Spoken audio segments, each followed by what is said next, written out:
So hello guys, welcome back to my YouTube channel. तो आज की इस वीडियो में मैं बात करने वाला हूं हमारे जेडीबीसी के नेक्स्ट टॉपिक के बारे में। जिसमें कि हम देखेंगे कि हम एक फाइल को कैसे इंसर्ट कर सकते हैं हमारे डेटाबेस के अंदर। हमारी जो पिछली वीडियो थी, अगर आपने मेरी प्लेलिस्ट को फॉलो किया है तो आपको पता होगा कि मैंने अपनी पिछली वीडियोस में बताया है कि हम एक इमेज को कैसे इंसर्ट और फेच कर सकते हैं हमारे डेटाबेस से। और भी मैंने कई टॉपिक्स बताए हैं, जैसे कि result set Meta data, database Meta data. और अगर आपको ये टॉपिक्स नहीं पता, अगर आपको जेडीबीसी के बारे में कुछ नहीं पता, तो आप मेरी प्लेलिस्ट को एक्सेस कर सकते हो। मेरा नाम है समीर। तो चलिए इस वीडियो को स्टार्ट करते हैं।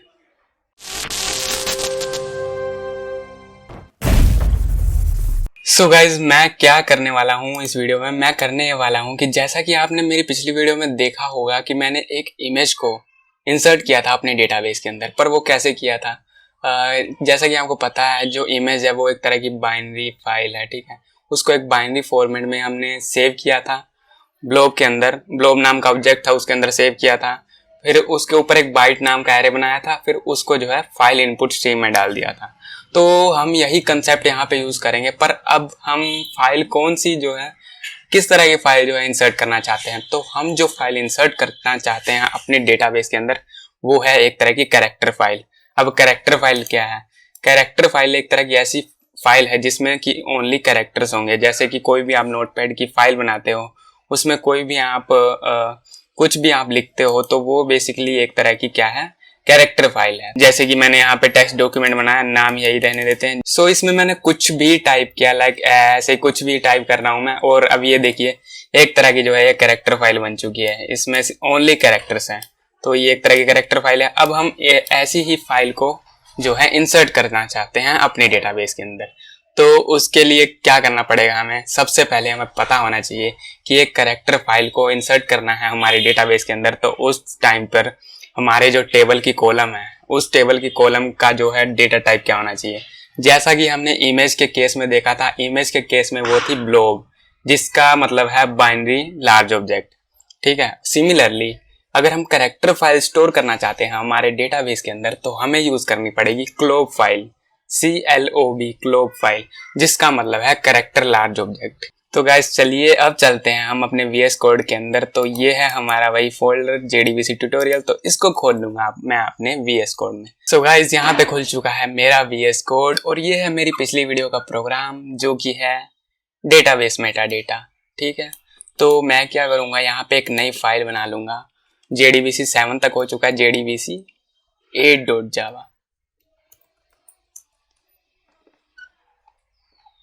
तो यहाँ पे क्या करूंगा, मैं इसका साइज जो है थोड़ा इंक्रीज कर लूंगा, और यहाँ पे बना लूंगा अपना एक मेन फंक्शन। हमारे दो स्टेप वही हैं। हम पहले तो क्या करेंगे, ट्राई कैच लगा लेते हैं, क्योंकि ट्राई कैच लगाना भूल गए तो एक्सेप्शन तो आएगी ही आएगी, कोई नहीं रोक सकता उसे आने से। मैं अपना जो सारा कोड है, जो सारा कोड मैं यहाँ पे कर रहा हूँ, वो मैं आपको मेरी गिटहब आईडी पे दे दूंगा और लिंक डिस्क्रिप्शन में दे दूंगा। मैं यहाँ पे एक मैसेज दे देता हूँ, e.print stack trace। ये क्या करेगा, हमारी जो भी एक्सेप्शन आएगी उसको देगा। इतना तो आपको पता ही होगा अगर आपने मेरी प्लेलिस्ट को फॉलो किया है स्टार्टिंग से एंड तक। मैं क्या करूँगा, फर्स्ट टू स्टेप कॉपी करके ले जाऊँगा। ये तो मेरे हर वीडियो में सेम ही है कि मैं फर्स्ट टू स्टेप कॉपी करके लाता हूँ अपने पिछले वीडियो से। अब इसका मतलब ये नहीं है कि मैं जो है कोड कॉपी कर रहा हूँ, क्योंकि जो काम हम ऑलरेडी कर सकते हैं और कर चुके हैं हम, तो उसको जो बार बार लिखना कोई मीनिंग नहीं बनता। तो इसलिए मैं जो है फर्स्ट टू स्टेप कॉपी करके ले आता हूँ। यहाँ पे मैंने किया कॉपी, और यहाँ पे लाके पेस्ट कर देता हूँ। इसको कर लेते हैं यहाँ से फॉर्मेट। देन ऊपर क्या करूँगा, मैं इंपोर्ट कर लूँगा अपने सारे के सारे पैकेजेस को। import java.sql.star। यहाँ पे मैंने इंपोर्ट मार लिया, और जो यहाँ पे एरर आ रहा था वो खत्म हो गया। गाइस अब मैं क्या करूँगा, यहाँ पे बना लूँगा फाइल रीडर का ऑब्जेक्ट, जिसमें कि मैं दे दूंगा अपनी जो है कैरेक्टर फाइल, उसको पास कर दूंगा इसके आर्गुमेंट में। यहाँ पे लिख देता हूँ मैं fr = न्यू फाइल रीडर। इसके अंदर मैं दे दूंगा अपनी जो है कैरेक्टर फाइल का नेम यहाँ पे। और अगर वो इसी फोल्डर में पड़ी है तो मैं सिंपल यहाँ पे नेम दे दूंगा। पर अगर वो किसी और फोल्डर में पड़ी है तो मुझे साथ में उसका पाथ भी देना पड़ेगा। तो मैं यहाँ पे क्या करूँगा, यहाँ पे बना लूँगा, मैं इसी फोल्डर में बना लूँगा कोई भी एक कैरेक्टर फाइल, जैसे कि नाम दे देता हूँ उसका a1.txt दे देता हूँ, a1.txt। जैसे ये दिया, ये खुल गई। यहाँ पे मैं लिख देता हूँ I am learning JDBC। Semicolon लगाने की आदत हो गई हर जगह। तो यहाँ पे मैंने ये टेक्स्ट फाइल बनाई और उसके अंदर लिख दिया ये वाला line, I am learning JDBC। अब मैं इसको जो है अपने डेटाबेस के अंदर सेव करूँगा। तो मैं आ जाऊँगा अपने प्रोग्राम में। यहाँ पे दे दूँगा एज ए आर्गुमेंट उस फाइल का नाम a1.txt।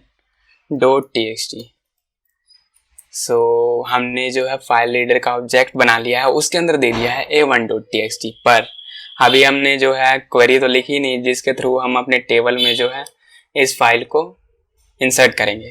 पर टेबल में इंसर्ट करने से पहले हमारे पास वो टेबल तो होना चाहिए ना। तो चलिए चलते हैं अपने MySQL कमांड क्लाइंट के ऊपर और वहाँ पे बना लेंगे हम हमारा टेबल, जिसके अंदर जो है हम अपनी कैरेक्टर फाइल को जो है इंसर्ट करेंगे। यहाँ पे दे दूंगा मैं अपना पासवर्ड। यहाँ पे देख लेते हैं कौन कौन से डेटाबेसेस बने हुए हैं। मैं शायद यूज़ कर रहा था JDBC ट्यूटोरियल, तो इसको मैं यहाँ पे यूज़ कर लूँगा।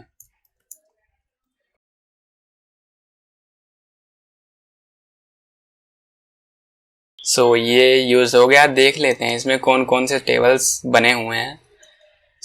अभी तो कोई भी टेबल नहीं बना हुआ है इसमें। अब यहाँ पे हम एक टेबल को क्रिएट कर लेते हैं। तो टेबल क्रिएट करने के लिए मैं लिखूंगा क्रिएट टेबल। टेबल का नाम रखूंगा एम्प्लॉय और इसमें जो कॉलम्स हैं, सबसे पहली कॉलम लूंगा मैं आईडी, जिसकी टाइप होगी इंट। इसको दे देते हैं एक प्राइमरी की बना देते हैं इसको। और जो हमारी सेकंड कॉलम है उस पे हम करेंगे हमारी जो टेक्स्ट फाइल है, जो हमारी कैरेक्टर फाइल है, उसको इंसर्ट करेंगे हमारी सेकंड कॉलम के अंदर। तो सेकंड कॉलम को नाम दे देता हूँ मैं DESC दे देता हूँ, डिस्क्रिप्शन हो जाएगा उसका। जो भी आईडी हम देंगे उसका डिस्क्रिप्शन हम यहाँ पे लिख देंगे। तो DESC। अब इतना काम हो गया हमारा। अब हमें देनी है इस वाले कॉलम को डेटा टाइप। अब डेटा टाइप, क्योंकि हम यहाँ पे जो है कैरेक्टर फाइल इंसर्ट करेंगे, तो हमें इसको एक ग्लोब डेटा टाइप देनी पड़ेगी, जो है कैरेक्टर लार्ज ऑब्जेक्ट। अब जो ग्लोब है उसको हम डायरेक्ट नहीं दे सकते इसको, क्योंकि जो ग्लोब डेटा टाइप है उसकी जो आगे फर्दर टाइप्स हैं 4, जिसमें सबसे पहले आता है टाइनी टेक्स्ट, फिर आता है टेक्स्ट, फिर आता है मीडियम टेक्स्ट और फिर आता है लॉन्ग टेक्स्ट। ये जो 4 टाइप्स हैं वो एक कैरेक्टर जो फाइल के लिए यूज होता है। तो ये 4 में क्या डिफरेंस है ये आपको पता होगा अगर आपने डेटाबेस पढ़ा हो, तो मैं फिर भी बता देता हूँ आपको। जो टाइनी टेक्स्ट होता है वो बेसिकली हमारा जो है फाइल का साइज कम होगा उस फाइल को स्टोर कर सकता है, और जो टेक्स्ट होता है वो उससे ज़्यादा बड़ी फाइल को स्टोर कर सकता है अपने अंदर। और जो लॉन्ग टेक्स्ट है और जो मीडियम टेक्स्ट है ये सबसे ज़्यादा कर सकते हैं। लॉन्ग टेक्स्ट मीडियम टेक्स्ट से ज़्यादा बड़ी फाइल को स्टोर कर सकता है। ये सब आप देख लेना। तो यहाँ पे मैं दे दूंगा लॉन्ग टेक्स्ट, देन यहाँ पे सेमीकोलन, देन एंटर। दोबारा से लिख लेता हूँ यहाँ पे create table employ ID int primary key और जो थी DESC, और इसकी जो डेटा टाइप हमने दी थी वो लॉन्ग टेक्स्ट। यहाँ पे सेमीकोलन लगा के एंटर मारा। गाइस देखिए यहाँ पे एक एरर आ चुका है। अब ये एरर क्यों आया है ये आपको अभी पता चल जाएगा। गाइस ये वाला जो एरर है इसलिए आया है क्योंकि यहाँ पे मैंने जो कॉलम का नाम है वो लिख दिया है DESC। अब ये DESC लिखने पे ये जो है एरर आ गया। ये इसलिए आया क्योंकि जो DESC है वो पहले से रिजर्व वर्ड है डेटाबेस के अंदर, जो कि एक टेबल की स्कीमा और उस टेबल का डिस्क्रिप्शन देखने के काम आता है। तो हम इसको यूज़ नहीं कर सकते। हम यहाँ पे कुछ और ले लेते हैं, फाइल ले लेते हैं, फाइल, देन एंटर मारेंगे। तो देखिए गाइस यहाँ पे जो है मेरा टेबल क्रिएट हो चुका है। यहाँ पे देखिए शो टेबल्स करूँगा मैं, और यहाँ पे देखिए एम्प्लॉयज नाम का डेटा जो टेबल जो है वो क्रिएट हो चुका है। और मैं DESC यूज़ करके आपको इसकी जो है डिस्क्रिप्शन दिखा देता हूँ, इसकी स्कीमा दिखा देता हूँ एम्प्लॉय। देखिए यहाँ पे इसकी जो है सारी इन्फॉर्मेशन आ चुकी है। इसमें जो है 2 कॉलम्स हैं, आईडी और फाइल, जिसकी पहले की टाइप है इंट, दूसरे की लॉन्ग टेक्स्ट। ठीक है। सो यहाँ पे मेरा टेबल क्रिएट हो चुका है। अब आते हैं अपने प्रोग्राम के अंदर, तो यहाँ पे आ जाते हैं हम और यहाँ पे अब हमें क्या करना था, हमें क्वेरी लिखनी थी। तो यहाँ पे लिख लेते हैं स्ट्रिंग q इक्वल टू, सो यहाँ पे अब मुझे डेटा इंसर्ट करना है हमारे टेबल के अंदर। तो यहाँ पे लिख लूँगा इंसर्ट इनटू, टेबल नेम है हमारा एम्प्लॉय और उसकी जो कॉलम्स है वो है आईडी और फाइल। वैल्यूज़ दे दूँगा, वैल्यूज़ दूंगा मैं अपनी प्रिपेयर्ड स्टेटमेंट की हेल्प से। तो यहाँ पे क्वेश्चन मार्क, देन अब बनाएंगे अपनी प्रिपेयर्ड स्टेटमेंट। सो यहाँ पे लिख लेता हूँ prepared statement pstmt equal to con dot prepared statement. यहाँ पे मेरी जो है प्रिपेयर्ड स्टेटमेंट रेडी है। अब इसकी हेल्प से मैं अपनी क्वेरी में दे देता हूँ आर्ग्यूमेंट। तो उसके लिए क्या करूँगा, pstmt डॉट, अब जो हमें कैरेक्टर देना है सबसे पहले आईडी दे देते हैं सेट इंट, जो हमारा यहाँ पे आर्गुमेंट है वो उसका जो नंबर है वो है 1, तो यहाँ पे 1 लिख देंगे। अब जो आईडी देनी है हमें वो लिख देते हैं यहाँ पे 12। और अब जो नेक्स्ट आर्गुमेंट है हमारा यहाँ पे इसमें देना है हमें हमारी फाइल। तो उसके लिए मैं क्या करूँगा, pstmt डॉट, अब इसका एक और मेथड है वो है सेट कैरेक्टर स्ट्रीम। जैसा कि अगर आपने इमेज इंसर्ट की थी वहाँ पे जो हमने यूज़ किया था इसका मेथड वो था सेट बाइनरी स्ट्रीम। तो यहाँ पे एक कैरेक्टर फाइल है तो यहाँ पे यूज़ करूँगा सेट कैरेक्टर स्ट्रीम। तो यहाँ पे जो है हमें पैरामीटर इंडेक्स दे देना है, वो 2 है। यहाँ पे आप इस क्वेरी में देख सकते हो 2 है इसका पैरामीटर, तो यहाँ पे मैंने 2 दे दिया। और यहाँ पे मुझे दे देना है अपना फाइल रीडर का ऑब्जेक्ट, जो कि इसने ऑटोमेटिकली डिटेक्ट कर लिया, बहुत अच्छी बात है। तो अब बारी है इसको एग्जीक्यूट करने की, pstmt डॉट एग्जीक्यूट अपडेट। और लास्ट स्टेप हमारा कौन डॉट क्लोज। अब बारी है इसको रन करने की। तो रन करने के लिए यहाँ पे लिख दूंगा, यहाँ पे क्लिक करके रन कोड पे क्लिक कर दिया मैंने और यहाँ पे मेरा प्रोग्राम जो है रन हो रहा है। यहाँ पे मेरी जो है एरर आ चुकी है। एरर ये है, ये बोल रहा है कि table jdvc dot employ doesn't exist. ये बता रहा है कि जो हमारा jdvc जो यहाँ पे देखिए मैंने यहाँ पे जो है डेटाबेस हमारा लिया था jdvc, पर मैंने वहाँ पे डेटाबेस में टेबल क्रिएट किया है हमारे jdvc ट्यूटोरियल नाम के डेटाबेस के अंदर। सो यहाँ पे मुझे वही जो है डेटाबेस देना पड़ेगा। तो यहाँ पे दे दूंगा ट्यूटोरियल।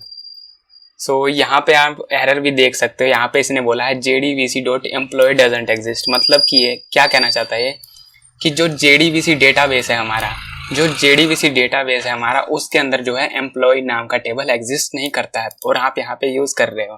तो यही बताना चाहता है ये एरर। सो अब इसको रन करते हैं।